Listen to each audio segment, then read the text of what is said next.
અમદાવાદમાં વસ્ત્રાલની ઘટના બાદ ગુજરાત ગૃહરાજ્યમંત્રી દ્વારા આદેશ આપ્યા બાદ બુટલેગરોના ઘર ઉપર તાબડતોડ કાર્યવાહી કરવામાં આવી અને ગેરકાયદે બનાવેલા મકાનોને તોડી પાડવામાં આવ્યા તે ખૂબ જ પ્રશંસનીય કામગીરી છે, કારણ કે ગેરકાયદે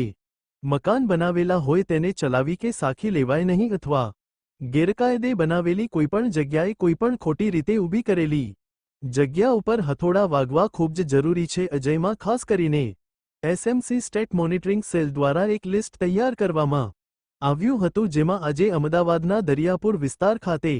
આવેલ મનપસંદની અંદર ત્રીજી માળે બનાવેલ ગેરકાયદે બાંધકામને તોડી પાડવામાં આવ્યું હતું, જેમાં સ્ટેટ મોનિટરિંગ સેલના નિર્મિત હોય દ્વારા જણાવવામાં આવ્યું કે અમે એક લિસ્ટ તૈયાર કર્યું છે, જે યાદી પ્રમાણે તમામ બુટલેગરોએ જે ગેરકાયદે પ્રવૃત્તિમાં જોડાયેલા અને ગેરકાયદે બાંધકામ કરેલ જગ્યા ઉપર હથોડા વાગશે। ગઈકાલે સ્થાનિક પોલીસના દરિયાપુરમાં ડિમોલેશન બાદ આજે નિલકિત રોય દ્વારા પોતે હાજર રહીને દરિયાપુર મનપસંદ જીવનખાના ઉપર ગેરકાયદે બાંધકામની કાર્યવાહી કરવામાં આવી હતી।